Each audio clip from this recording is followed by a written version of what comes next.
Hi guys, I have been uploading a video series called Settings Makes You Pro, and in this series today we are going to look at FPP swap option which only available in TPP game modes, which makes you see the game world from the eyes of your character model instead of some third person camera placed like 1 feet away from your actual character model.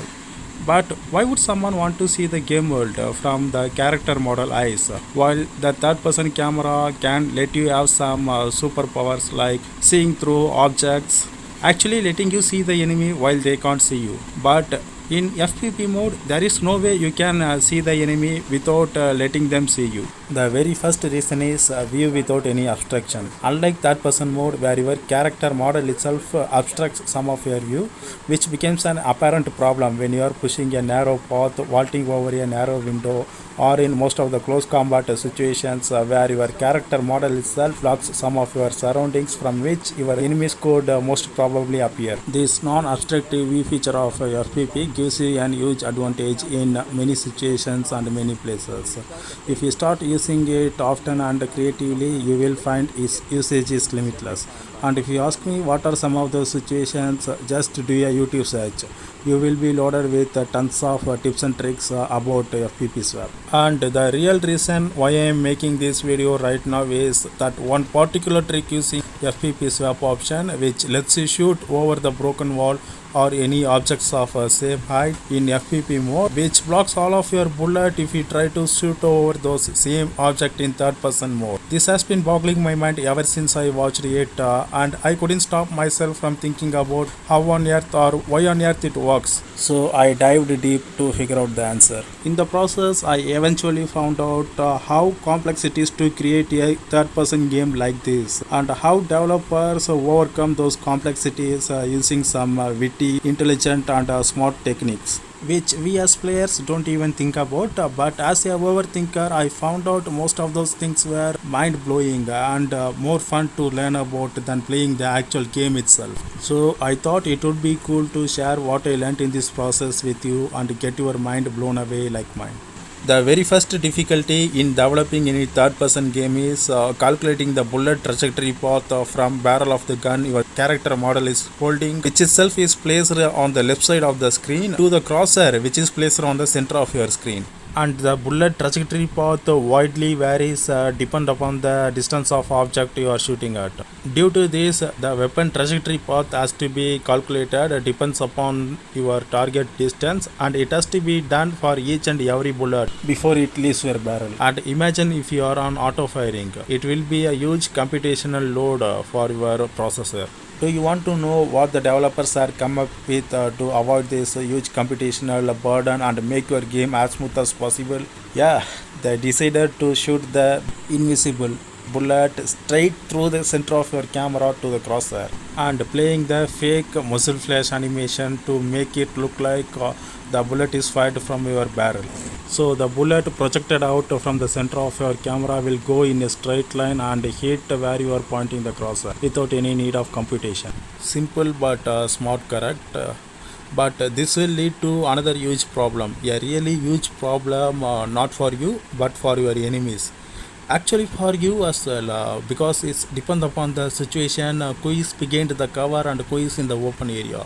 The player behind the wall, he can safely keep his character model behind the wall itself while sticking out his camera alone outside the wall. And what happens? He can shoot you from the center of his camera, and for you it will be like he is kind of cheating and shooting you through the wall. If this happens, then the whole game will be chaos. And to avoid this chaos, developers had come up with an idea to shoot another bullet from the barrel of your gun. So all they have to do now is writing a few lines of code to decide which bullet will do the damage depends upon the situation. Hard to believe my words? Then just put a laser sight in your AR and you see that green rays of light coming from your laser. That's the exact bullet trajectory path from your barrel. Actually not exact, but it may lie an inch above because the laser sight was attached an inch below the barrel, so it might be an inch above, but this is the exact bullet trajectory path you are expecting to see. And try experimenting yourself by standing next to nearby nearby objects. So your crosshair and laser pointer will point out different objects and find out which trajectory path do the damage on which scenarios. What are you still looking at?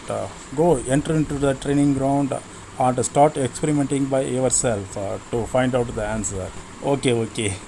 If you are not an experimental type of guy who tries out all the variables to find out the answer, that's totally fine. Let me present what I have found out. If the trajectory path of your barrel and your camera points out the same object, then that object will be damaged. And if the trajectory points out a different object, then the distance of those objects will be taken into account. And if the object got hit by a barrel bullet trajectory is the nearest one to you, what that means? That object is obstructing your bullet trajectory path from the barrel, so you shouldn't shoot over that object. So on that scenario, the bullet projected out from the barrel will hit the obstructing object. Developers are deceivers and witty magic doers, right? And with the same excitement, I never stopped digging to find out the answer for that particular question which has been boggling my mind for so long. And you know what? I found out the answer.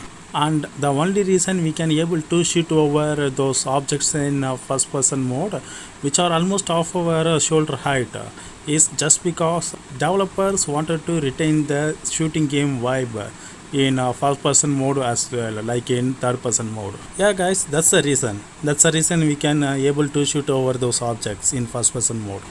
Okay, let me explain. To have that good feeling and a good vibe of playing your favorite shooting game, you have to see the gun which you are using to shoot down your enemies. In third person mode, you can always see that your character is holding your gun next to the shoulder, but when you go into first person mode, you are seeing the world from your eyes, but your gun, think about it.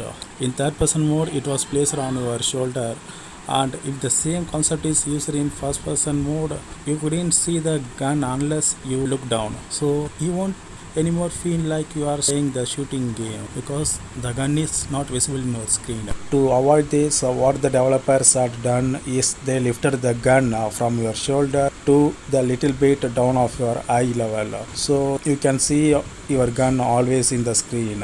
And this is the only reason you can able to shoot over those shoulder heighted objects, which normally you couldn't shoot over them in third person mode. If you stayed this long, then you must be my fellow gamer who loves to play games and loves to learn a lot of things about how our beloved games work. Then this is the right spot for you. In this channel, I will upload more contents like this, more interesting videos about how our beloved games work. And if you like this content, do like the video and subscribe my channel. It will be a huge motivation for me. And share this video to your fellow gamers. I will see you in next similar kind of video like this. Until then, signing off. Bye bye guys.